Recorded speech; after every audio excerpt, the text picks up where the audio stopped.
1년에 내야 되는 세금의 종류가 뭐가 있어요? 이런 것들을 참 많이 물어보시는데 100명 중에 1명이라도 이 영상 보는데 해당이 된다면 저희가 꼭 설명드리고 싶었어요.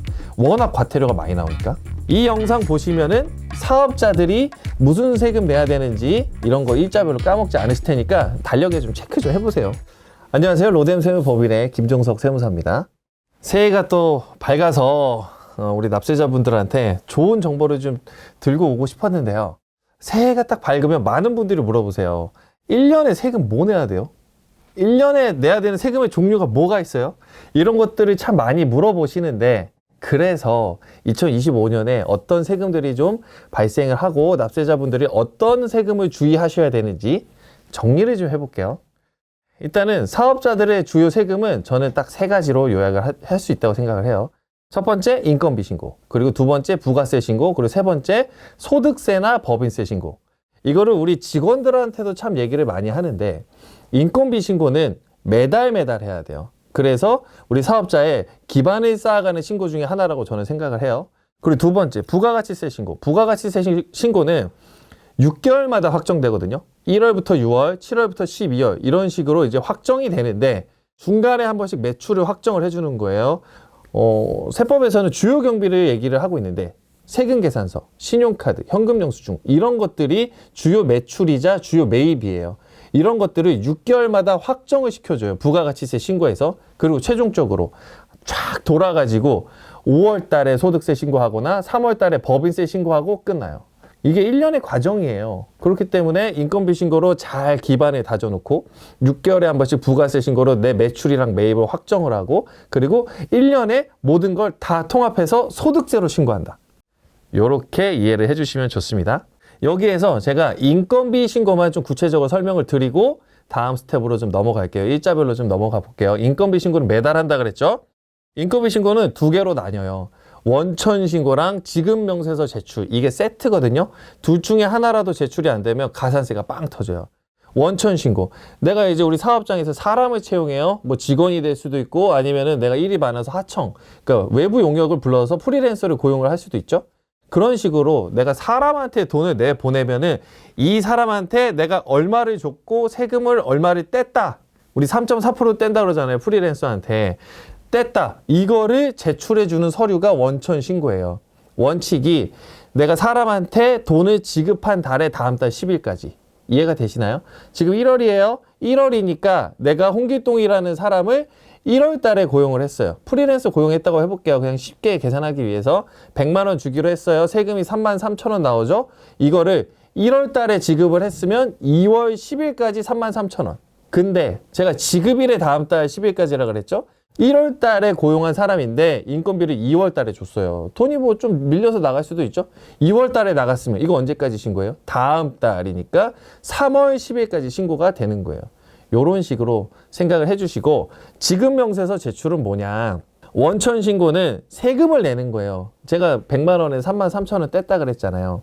이 33,000원을 갖고 있다가 실제로 국세청이 납부를 해주는 행위고, 지급 명세서는 우리 사업장 로뎀 세무법인에서 홍길동이라는 사람을 채용했다, 100만 원을 지급했다라고 해서 홍길동의 주민등록번호까지 싹 다 집어넣는 거예요.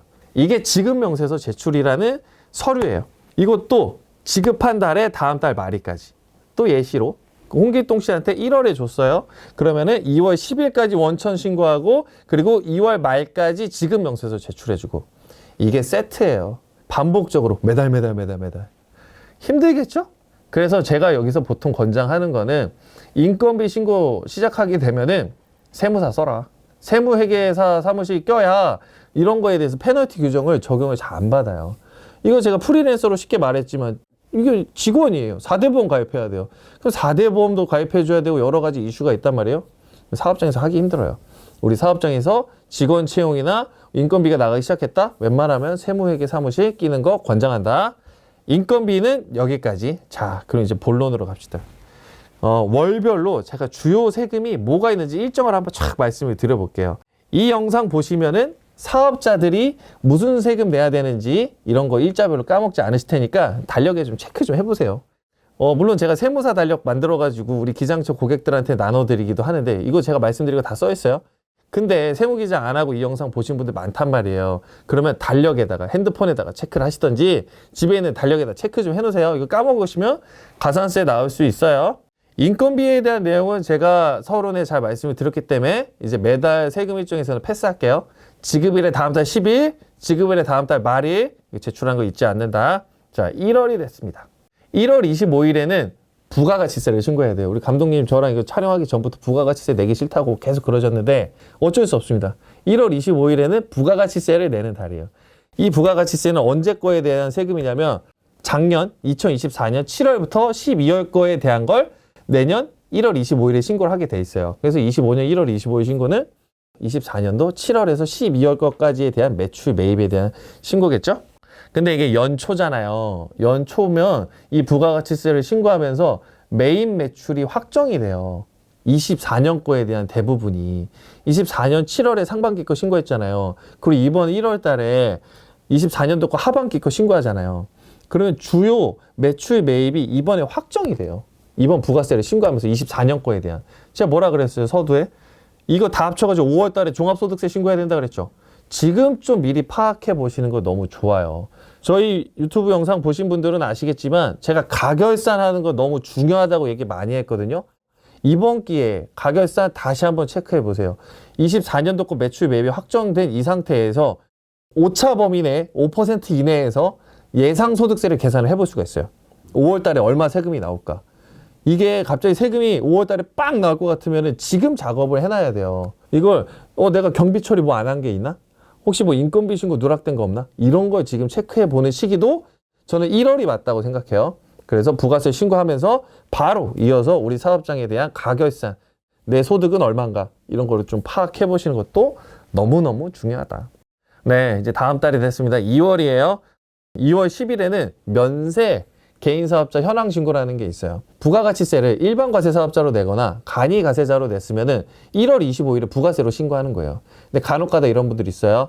예를 들어서 뭐 병원, 아니면은 뭐 학원, 뭐 체육시설원, 뭐 아니면은 뭐 책방 이런 데들은 면세사업자예요. 그렇기 때문에 부가가치세 신고를 안 해도 돼요. 하지만 이런 분들은 2월 10일까지 그거에 대한 우리 사업장 현황신고를 꼭 해줘야 돼요. 2월 10일 면세사업자분들. 이런 분들도 있어요. 꽃가게 하신 분들, 이런 분들도 면세니까 주의해 주세요. 이것도 신고 꼭 하셔야 되는 것 중에 하나예요. 그리고 또 2월 10일에, 이건 약간 지엽적인데 법인인데도 면세이신 분도 있어요. 뭐 학원 운영하시는데 법인이신 분들, 이런 분들은 부가세 신고 의무 없다 그랬잖아요. 과세사업자가 아니니까. 그래도 면세 현황 신고를 개인처럼 하지는 않지만 합계표 제출은 꼭 하라고 돼 있어요. 무슨 뜻이냐면은 법인인데 예를 들어서 면세 학원을 운영한다고 볼게요. 우리 법인 사업장에 뭐 월세 주거나 뭐 아니면은 뭐 관리비 나가거나 이런 거에 대해서 매입세금 계산서 들어올 거잖아요. 세금 계산서를 받는단 말이에요. 이거에 대한 리스트 정도는 보고 해라. 이거예요. 이거 안 하면 이건 가산세 있어요.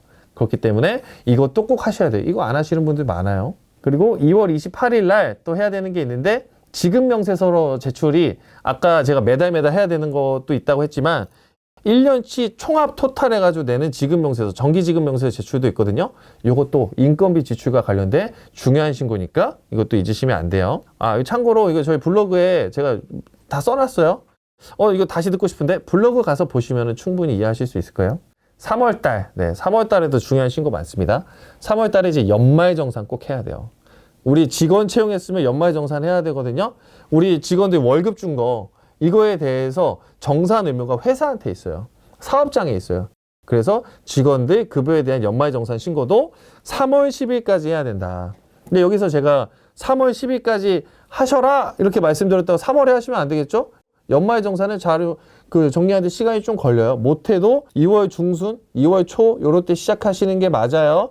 연말정산 하면서 3월 10일에 4대 보험 서류도 꼭 제출해야 되는 게 있어요. 보수총액 신고라고 연말정산이랑 같은 개념이에요. 4대 보험 공단에 내야 되는 그 보수총액 신고가 있는데 연말정산이 4대 보험 공단에도 하는 게 있다. 이 정도 이해해 주시면 좋고요. 그리고 3월 31일 법인세 신고가 있습니다.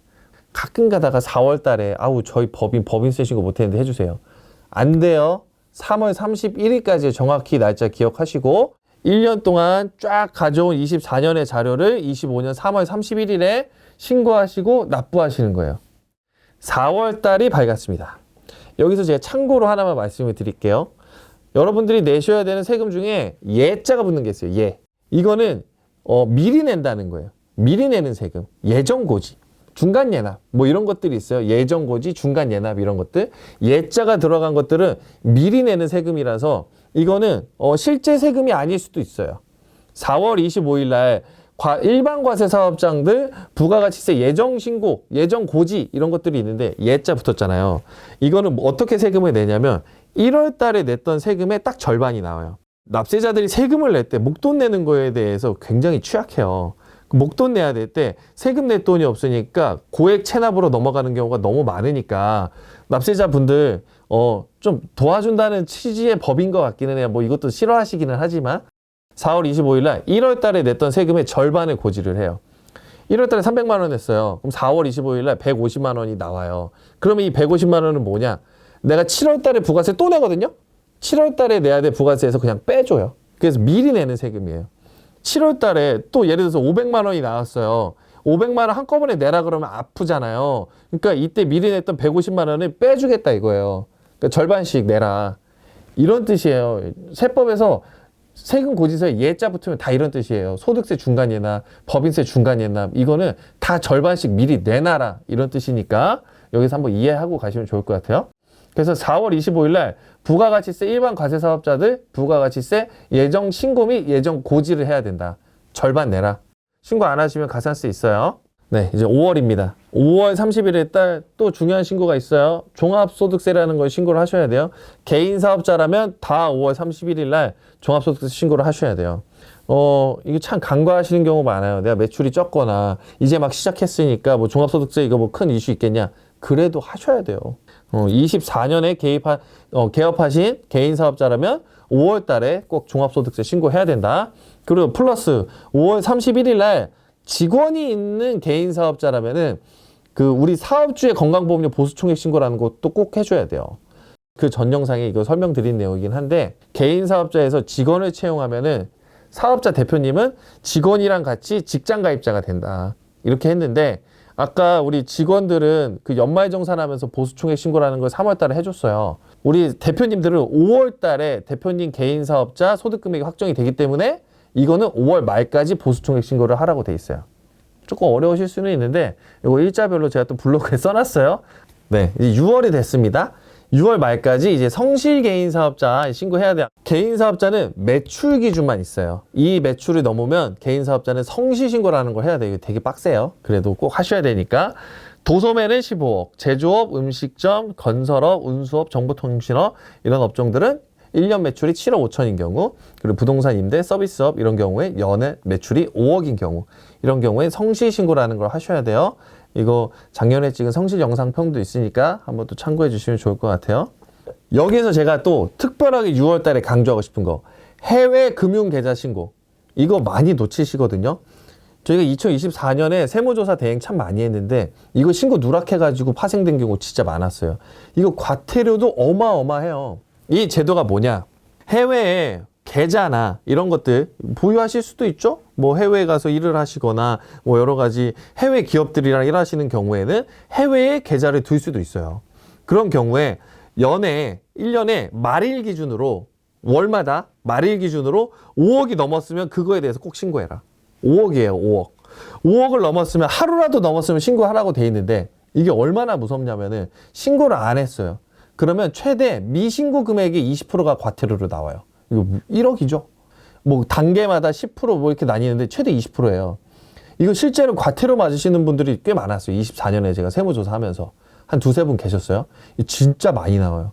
2, 3년 연달아 신고 안 했더니 과태료만 막 2, 3억씩 나왔어요. 그러니까 이거 꼭 하셔야 돼요. 내가 이거 소득세 신고했던 소득이에요. 그래도 6월 말에 이거 꼭 신고하셔야 돼요. 100명 중에 1명이라도 이 영상 보는데 해당이 된다면 저희가 꼭 설명드리고 싶었어요. 워낙 과태료가 많이 나오니까.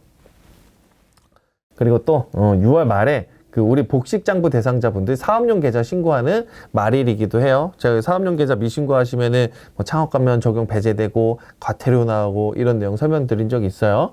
6월 말까지 사업용 계좌는 꼭 신고를 하셔야 돼요. 7월 달. 네, 이제 7월이 됐습니다. 이제 거의 다 끝났어요. 이제 7월로 넘어가면 갑자기 한가해져요. 저희도 이제 제일 바쁜 게 1357이거든요. 이때 이제 제일 바쁘고 그다음부터는 이제 세금이 많이 안 나와요. 이때 대부분의 세금이 있다. 우리 일반 과세 사업자분들 네, 다시 한번 부가세 내셔야 됩니다. 7월 25일까지 25년 1월부터 6월까지의 부가세 매출 매입을 다 해서 7월 25일까지 부가세 신고를 해 주셔야 돼요. 8월 달에 법인세 중간 예납, 제가 예자 들어가는 것들은 미리 내는 세금이라 그랬죠. 3월 달에 법인세 냈던 거를 8월 말에 절반 내게 돼 있어요. 이게 법인세 중간 예납이에요. 뭐 더 디테일하게 들어가면은 뭐 여러 가지 내용 설명을 드릴 수도 있지만 예자가 들어간다는 거, 얘가 들어간 법인세 중간 예납은 그 다음에 3월달 법인세 내는 거에서 또 차감을 해줘요. 절반 내는 거예요. 이해가 되시죠? 네, 9월달은 뭐 세금이 별거 없어요. 그래서 9월은 패스할게요. 9월은 이제 저희가 좀 한가한 달이에요. 그래서 뭐 휴가도 가고 그런 달인데 주요 세금 일정은 없다. 10월 달이 됐습니다. 10월 달에도 예자가 붙는 세금이 한번 나와요. 일반 과세사업자 부가세 예정 신고 및 예정 고지. 이것도 뭘까요? 7월 달에 냈던 부가세의 절반이 고지되거나 납부하는 거예요. 이거는 그 다음에 1월 달에 내는 부가세에서 그대로 공제해줘요. 예자가 들어간다는 거 10월 달에. 11월 달에도 하나 더 있어요. 11월 달에는 소득세 중간 예납. 이거는 5월 달에 냈던 세금의 절반을 내는 거예요. 그리고 그 다음에 5월 달에 내 세금에서 빼줘요. 예자가 들어간다는 거. 그 예납 지금 몇 개 나왔죠? 4월 달에 부가세 예정 고지, 8월 달에 법인세 중간 예납, 그리고 10월 달에 부가세 예정 고지, 그리고 11월 달에 소득세 중간 예납. 1년에 4번 있어요. 우리가 주요 신고도 1, 3, 5, 7 이렇게 4번 있거든요. 이거의 절반씩을 내는 게 예자 붙은 세금이 또 있다. 이렇게 이해를 해주시고 12월 달은 특별히 또 없습니다. 뭐 또 12월 달에 자동차세 나오죠. 그런 것들은 이제 좀 패스하고 주요하게 세금을 내거나 납부할 일은 12월 달은 없다. 네. 이렇게 이해를 해주시면 돼요. 전통적인 세금을 제가 한번 쭉 말씀을 드려보고 싶었어요. 뭐 지역적인 내용들 제가 좀 패스한 것도 있기는 한데 그래도 요 정도 일정만 아시면은 우리 납세자분들 뭐 세금 납부 안 하시거나 신고 안 하셔가지고 페널티 맞을 일 거의 없으시니까 요 정도 일정은 좀 아셨으면 좋겠다. 달력에 좀 표시도 해보시면서 네, 2025년 세금 신고 정기하는 거 최고의 절세 방법이에요. 그래서 이 날짜는 꼭 기억해 두셨다가 절세하시고 2025년에 그래도 절세했다고 돈 많이 버셨다고 이런 말씀 좀 들으셨으면 좋겠어요. 네, 감사합니다.